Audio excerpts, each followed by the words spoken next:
अखिल भूमंडलीय सर्व शिरोमणि मुनि समाज के संस्थापक आदि मुनीश्वर योगेश्वर सदगुरुदेव शिव मुनि महाराज की जय। उपस्थित मुनि वृंद, साधु सज्जन वृंद, संत वृंद, साधक वृंद, आध्यात्म ज्ञान के जिज्ञासुओं और प्रेमियों, सभी श्रोता वृंद, आप सभी को मेरा कोटिशः नमन, सप्रेम जय जय। तो आध्यात्मिक चर्चा चल रही है और हम लोग सदगुरुदेव शिव मुनि महाराज रचित ग्रंथ वेदांत सिद्धांत द्वितीय भाग के अंतर्गत आज अध्याय 6 पर विचार करेंगे, चर्चा करेंगे, पढ़ेंगे, समझेंगे, है ना।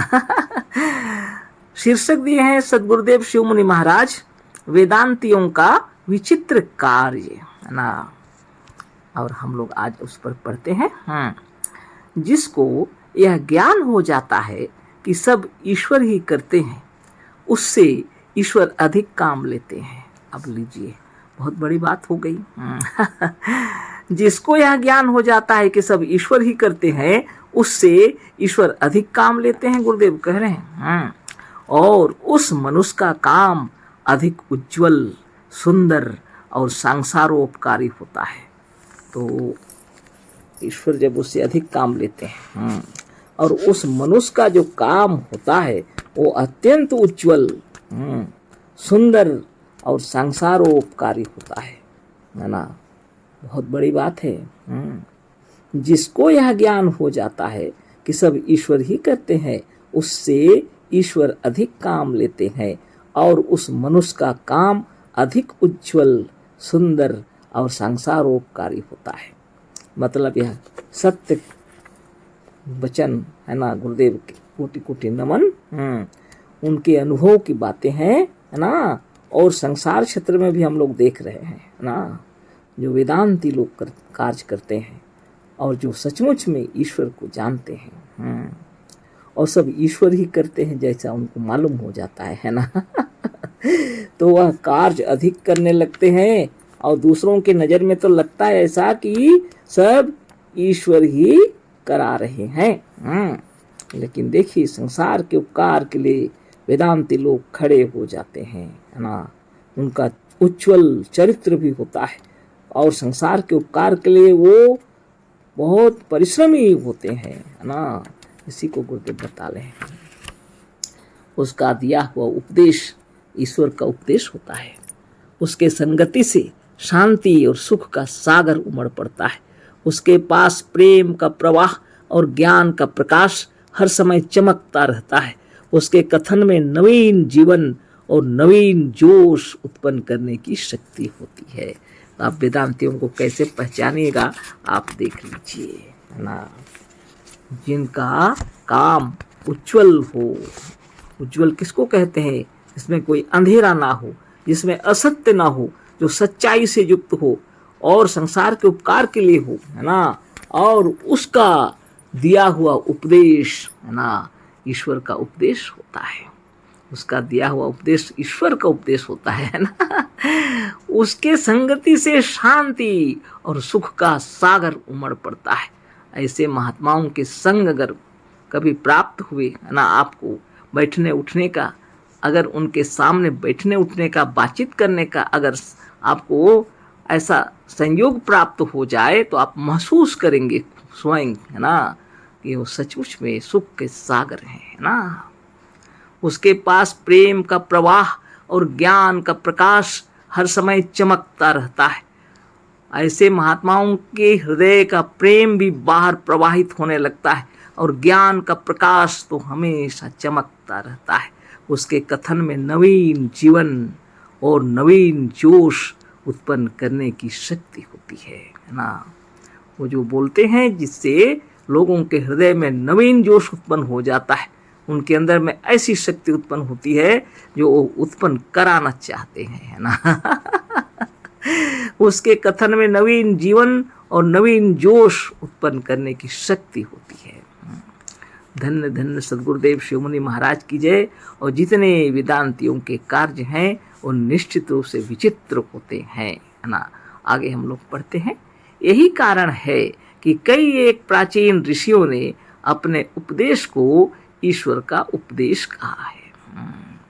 गुरुदेव कह रहे हैं यही एक कारण है जिसको लेकर के ऋषि मुनियों ने अपने विचारों का जो उपदेश दिया ईश्वर का उपदेश कहा, क्योंकि उनके हृदय से जो वाणी निकल रही है वही ईश्वर का उपदेश है। सच्ची बात तो यही है। आप जो विचार कर रहे हैं, उज्जवल विचार आप हृदय में उत्पन्न हो रहे हैं, आप जो सोच रहे हैं, यही तो ईश्वर की वाणी है ना। अच्छा बुरा जो कुछ भी है सब ईश्वर ही करा रहे हैं, है ना। कौन है वह? आपके भीतर विराजमान, है ना, आपकी अंतरात्मा, है ना। आप साक्षात ईश्वर हैं वास्तव में। ये तो आत्मज्ञानी जानते हैं और लोग नहीं जानते। लेकिन ज्ञानियों के हृदय में जब ये विचार उत्पन्न हो जाता है सब ईश्वर ही करा रहे हैं, तो वह जो विचार उत्पन्न होता है उनके हृदय में, उसको जब संसार क्षेत्र में रखा ऋषि मुनियों ने तो कह दिया यह ईश्वर का उपदेश है। उदाहरण दिए गुरुदेव, यीशु मसीह अपनी शिक्षा को ईश्वर की आज्ञा माने। यीशु मसीह थे, उन्होंने जो शिक्षा दिया ईश्वर की आज्ञा बताए, उन्होंने ईश्वर की आज्ञा माने उन्होंने। मुहम्मद साहब अपने कथन को ईश्वर का कलाम कहे हैं और मुहम्मद साहब अपने कथन को ईश्वर का कलाम कहे हैं।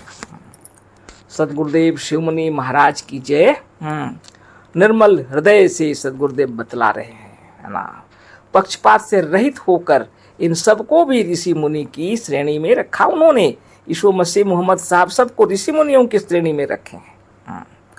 साक्षात जिन्होंने अपने आप को जाना हुआ है ना, और तभी उन्होंने ज्ञान दिया। लेकिन आज आप अपनी इस धरती में देखिए, कोई युद्ध खड़ा हो गया है, कितना तमाशा खड़ा हो गया है। अभी तो इस हमारे भारत भूमि में क्या विचित्र बातें हो गई हैं। हिंदू मुस्लिम की बात हो रही है, क्या पागलपन सवार हो गया है। लेकिन सदगुरुदेव शिवमुनि महाराज कह रहे हैं यीशु मसीह ने अपनी शिक्षा को ईश्वर की आज्ञा माना।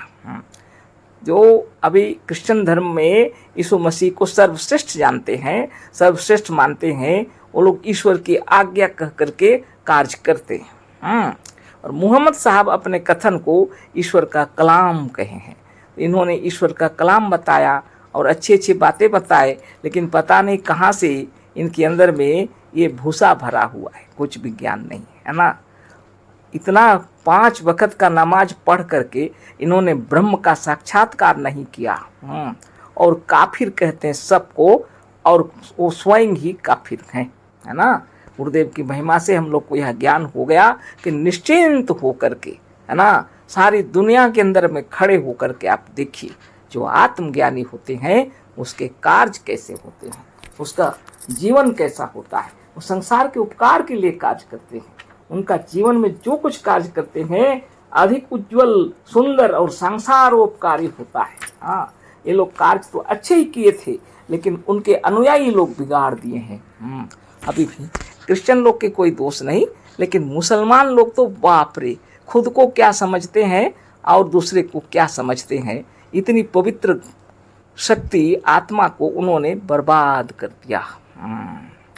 अब जो भी कहिए, बिना योग साधन से शुद्ध नहीं होंगे, है ना। इसीलिए गुरुदेव बतला रहे हैं कि जितने भी वेदांती लोग हैं उनके कार्य विचित्र होते हैं, है ना। उसके पास प्रेम का प्रवाह और ज्ञान का प्रकाश हर समय चमकता रहता है। उसके कथन में नवीन जीवन और नवीन जोश उत्पन्न करने की शक्ति होती है। आज ऐसे वेदांती की आवश्यकता है। हमारे विश्व ब्रह्मांड के अंदर में ऐसे वेदांती की आवश्यकता है जो हिंदू मुस्लिम जैसी जो वाणी है, हृदय के अंदर में जो विकार उत्पन्न करके रखे हुए हैं, इन सबको धो के साफ कर सके। जो प्रत्येक मुनि का यह धर्म बनता है। नित्य योगाभ्यास कीजिए और चमक उठिए विश्व ब्रह्मांड के अंदर, है ना। यह जो भेदभाव दिखाई पड़ रहे हैं, अज्ञान अंधकार है, तमाम अज्ञान में पड़े हुए हैं। गुरुदेव की महिमा से आप इसको देखिए, अपने ज्ञान के नेत्र से देखिए, अपने आत्मज्ञान के प्रकाश में देखिए, तो आपको दिखलाई पड़ेगा कि यह जो कुछ दिखलाई पड़ रहा है संप्रदाय धर्म, है ना, धर्म बोल करके जो संप्रदाय गढ़े हुए हैं सब बेवकूफ़ी है और कुछ भी नहीं। केवल दंगा फसाद लड़ाई झगड़े हो रहे हैं। बताइए, खुद को बचाने के लिए क्या क्या नहीं करना पड़ता। हमारे भारतवासियों को अधर्मी कहते हैं लोग। हाँ, क्या पागलपन है। हिंदू मतलब भारत मतलब हिंदुस्तान। हाँ, क्या पागलपन है। हाँ, भारत में खाली हिंदू लोग रहते हैं। हाँ, यह पागलपन है सब। और हिंदू शब्द तो बाद में आया, सनातनी खुद को कहिए।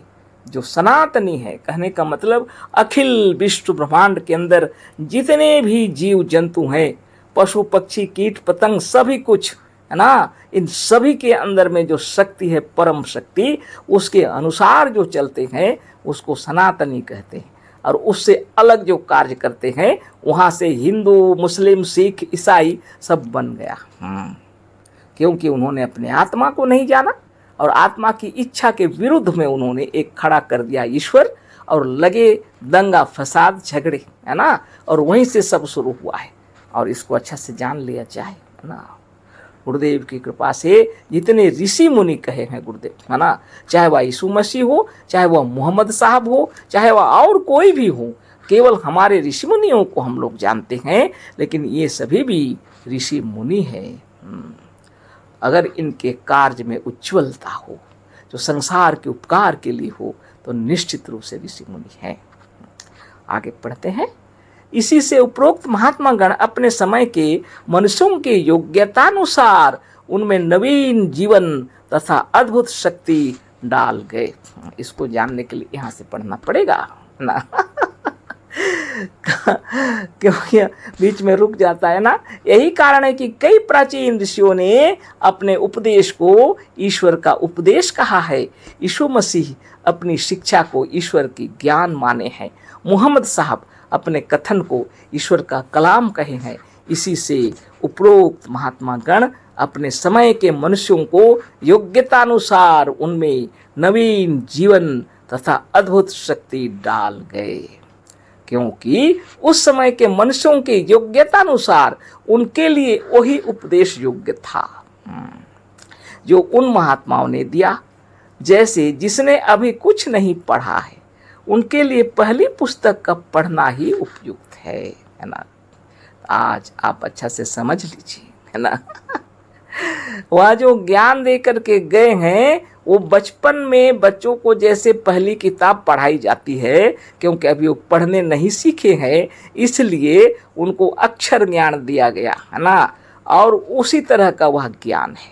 उससे आगे निकलना है तो योगाभ्यास करना पड़ेगा, अपने स्वरूपस्थ होना पड़ेगा, और उसका ज्ञान वहाँ तक गया ही नहीं है। तो अधजल गगरी छलकत जाए, हुआ वही है। और इसीलिए दंगे फसाद हो रहे हैं। अज्ञान का कारण यही है ना। सदगुरुदेव शिव मुनि महाराज की जय। उस समय जैसा योग्य लगा उन्होंने वैसा ज्ञान दिया, क्योंकि उस समय के इन लोगों को बताने के लिए उत्तम कोटि का ज्ञान अगर दिया जाए तो ग्रहण नहीं करते, है ना। उदाहरण दिए हैं जिसने अभी कुछ नहीं पढ़ा है उनके लिए पहली पुस्तक का पढ़ना ही उपयुक्त है। कारण कि ऐसे समय में उन मनुष्यों की योग्यता अनुसार किसी बड़े ज्ञान का उपदेश देना व्यर्थ है। इसी से उन महात्माओं ने अपने देश वालों को प्रकट रूप से इस वेदांत सिद्धांत का उपदेश नहीं दिया, क्योंकि उस समय वे मनुष्य इस ज्ञान के योग्य नहीं थे। परंतु सब महात्माओं के उपदेश में गुप्त रूप से इस वेदांत का झलक पाया जाता है, और वे स्वयं इस ज्ञान से परिचित थे, जैसा कि प्रसंग पढ़ने पर दिखलाते जाएंगे। यदि वे इस ज्ञान को ना मानते तो मुहम्मद अपनी बनाई हुई पुस्तक को खुदा का कलाम न कहते, यीशु मसीह अपनी शिक्षा को ईश्वरीय आज्ञा न बतलाते। ये अपने अंतरात्मा की आवाज को ईश्वर की आवाज समझकर किए हैं, है ना। और हमारे ऋषि मुनि भी ईश्वर का उपदेश कहे हैं, है ना। तो आप अच्छी तरह से जान लीजिए, आपके हृदय में जो विचार उत्पन्न करने वाली शक्ति है, या आप जो विचार कर रहे हैं, आपके अंदर जो बुद्धि ज्ञान सब कुछ जो हो रहा है, या विचार जो उत्पन्न हो रहे हैं, किसकी शक्ति से? आपकी शक्ति से। यही ईश्वर की शक्ति है, यही ईश्वर की वाणी है, यही ईश्वर का उपदेश है। या आप अगर समझ रहे हों तो जगत के कल्याण के लिए खड़े होना पड़ेगा, है ना। निश्चित रूप से आज सोचिए, विचार कीजिए, हमारे देश में ऐसी स्थिति आ गई है, या भारत किसी से युद्ध करने की नहीं चाहता, नहीं चाहता, लेकिन क्या करें। आपके परिवार में यदि कोई आ जाए और आपको कष्ट पीड़ा पहुंचाए, आप खड़े रहेंगे क्या? देखेंगे नहीं ना। ऐसी स्थिति में भारत अभी है। अपनी रक्षा के लिए, अपने आप को सुरक्षित रखने के लिए कदम उठाने पड़े हैं, है ना। और हमारे भारत की रक्षा भी हो, और अगर हो सके तो पूरे विश्व को यह ज्ञान हो जाना चाहिए कि युद्ध से कोई भी शांति नहीं है। युगों पहले महाभारत की रचना हुई, है ना, लेकिन आज तक हम लोग इसको नहीं समझ सके। युद्ध से कभी भी शांति की प्राप्ति नहीं होती है ना। अगर हो सके तो पूरे विश्व ब्रह्मांड को यह ज्ञान हो जाना चाहिए, और सभी को अपने अपने राज्य के जितने जो राज्य को चलाने वाले हैं उन सबको विचार विमर्श करके सारे विश्व में शांति हो, इसका कार्य करना चाहिए, है ना। आज इतना ही बातें करते हैं, आगे फिर कल बातें करेंगे। अशेष धन्यवाद, कोटिशः नमन, सप्रेम जय जीव। सद्गुरुदेव शिव मुनि महाराज की जय।